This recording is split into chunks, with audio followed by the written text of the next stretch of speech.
Today we're going to talk about something that nobody talks about. The dark side of health conscious people. I'm not supposed to have eaten such red meats, and guess what? I saw my doctor today, I'm no longer going to do that. So you get in your plant-based diet, you start to go back to your exercise regularly, you eat exactly what you're supposed to eat, no more processed foods, proper routine. That's what you do.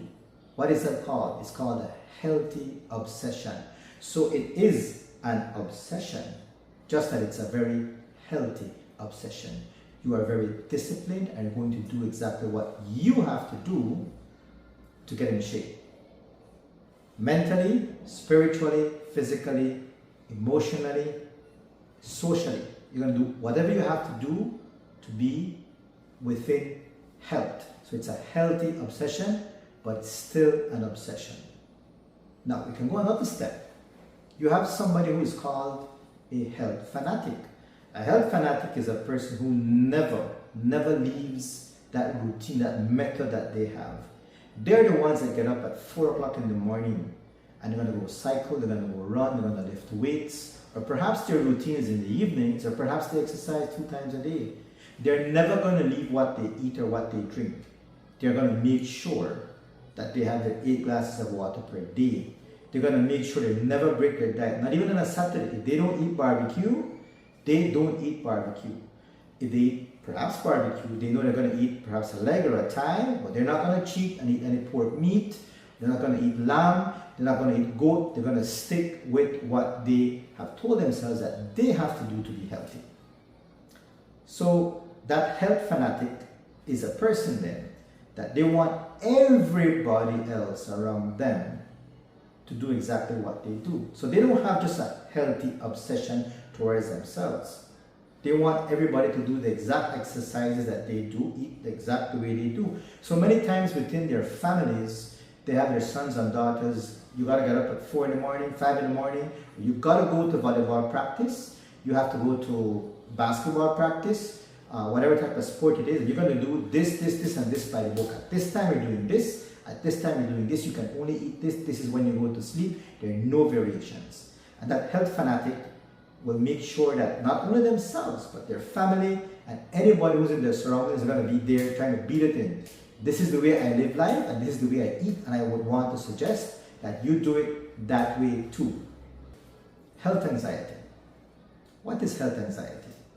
Well, you have persons who are going for no reason at all. So you have these health individuals who have no care in the world. They're pretty healthy people.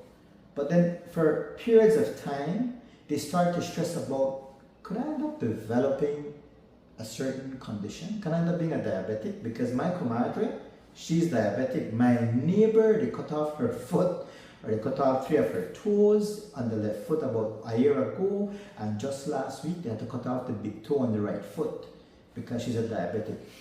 I wonder if I have diabetes too, because in my family X, Y, and Z has diabetes. But you know, that person eats well, they sleep well, they do everything well. So for a period of time, this health anxiety consumes them, and their life is a little bit taken up by worrying about what am I end up going to get. It takes a bit of time from them.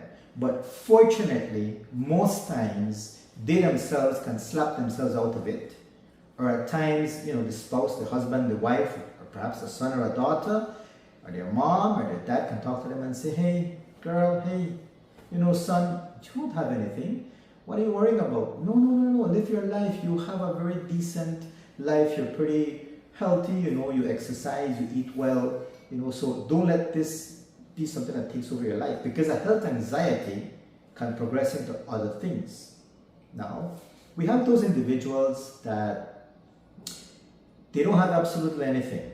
They're pretty healthy individuals, and guess what?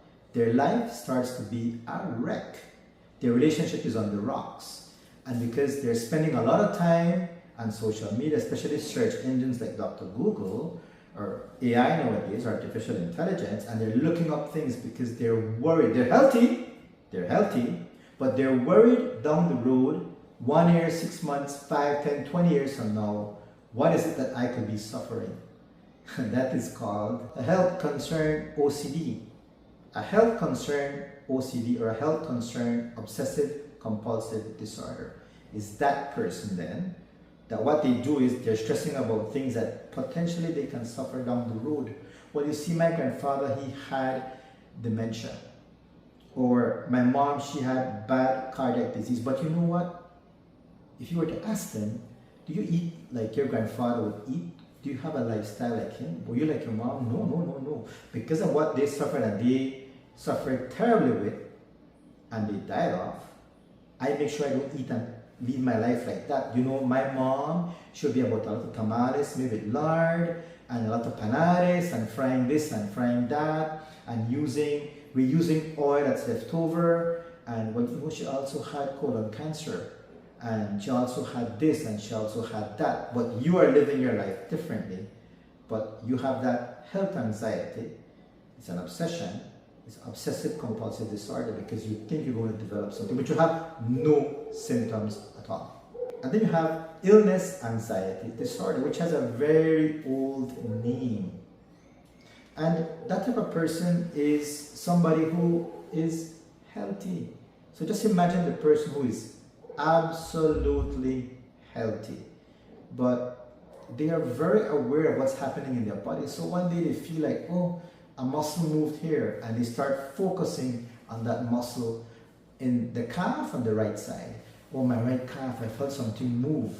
Geez, I wonder if I have a nerve problem. No, you know, it's a bone problem. Let me go for an x-ray. Let me go and see this doctor, because I think it's my vein, or I have muscle disease. And they go and they start to look up things because I have a muscle disease. And so, you know, I must have X condition when they look up on the internet and they find something.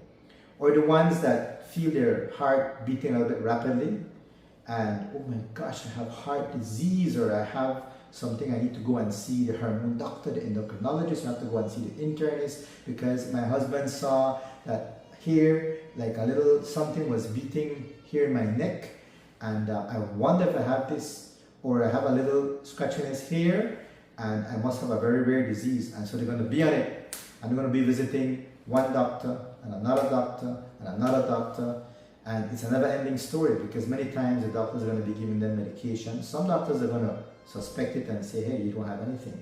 But you know what? I think that because of this, you need to go and see the mental health expert. Which a mental health expert, if the condition is serious enough, they obviously are going to have to medicate you. Would that be necessary for you to have an illness anxiety disorder? Now, there is a condition, there's a particular story that I do remember, you know, and this is a condition that people are going to fake their symptoms, and they fake their symptoms for sympathy or to get attention. About 18 years ago, I remember seeing a patient that was sent by Social Security because there was a difficult spine condition to diagnose. And this patient had actually been sent to all the doctors in our country, and they had been sent over the border to the west and to the north. And the conclusions were varied, and strange diseases and everything. And I looked at all the records, and I did a proper history and a proper examination. And I spoke with the father who had accompanied him in the consult. Then I decided to do a technique, and I said, you know what? I said to the father, I said, can you step out a little bit? I need to speak to your son. And so we sat down and had a one-on-one conversation. And I said to him, I said, there's something you're not telling anybody, especially your father. And he said, what is that? Not knowing I have this pain in my spine. I said to him, look, there's no study I can send you because everything is normal. I've already done a physical examination and everything, and the symptoms don't add up. I said, what are you feeling inside from an emotional perspective that you cannot bring out? And then he started to cry. And the first thing he said to me, he says, you know, my dad wants to sell his truck. Now, the dad was one of these people that, you know, they buy from the people who grow stuff, you know, fruits and vegetables, and go and resell them. Sometimes traveling all the way to Belize City to sell at the market.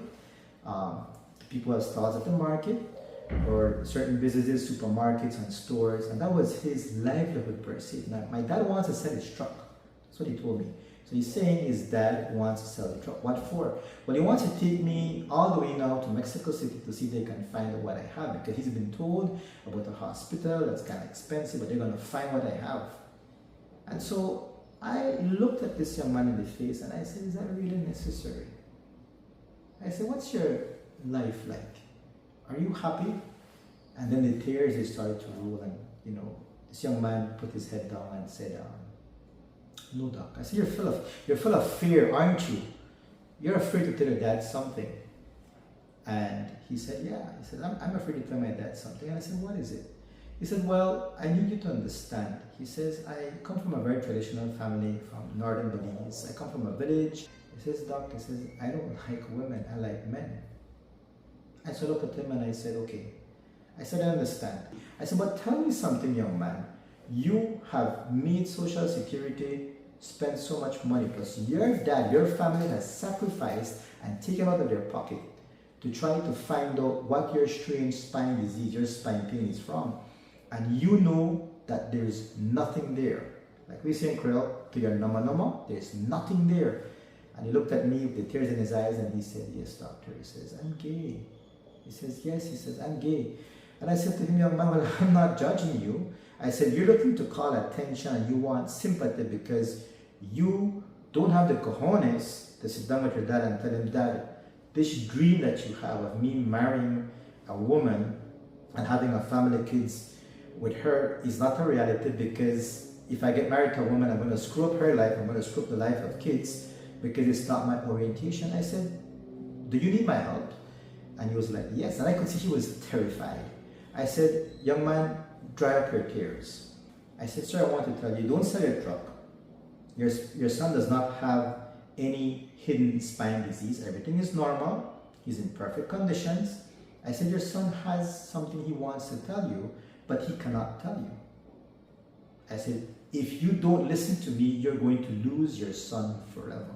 Do you want to lose your son forever? No, doctor. I said, what if I told you your son had a strange disease? Would you stop loving him and you only had 30 days to live? No, doctor, I wouldn't stop. I love my son more. I said, good. Well, your son doesn't have a strange disease. I said, he's been making up these symptoms. And, the gentleman was taken aback. I said, hold on. I said, how many years have you been married? And he told me how many years, and I don't remember it.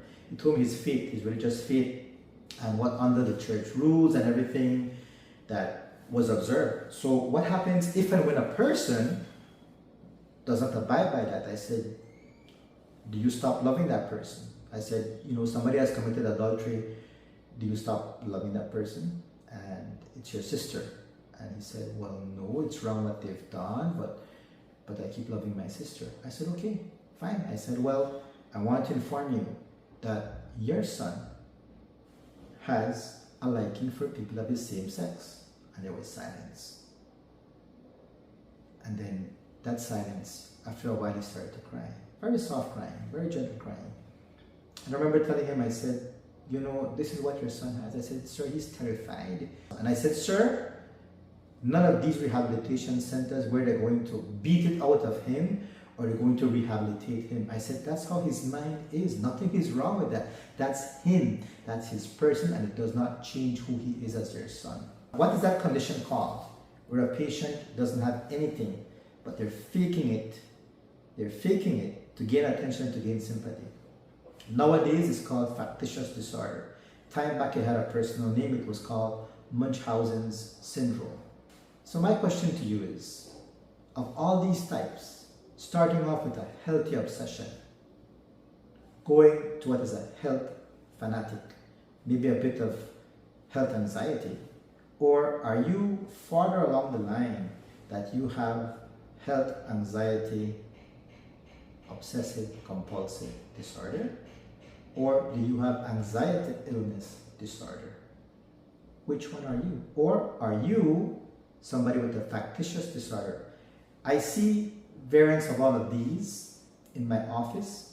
Which one are you?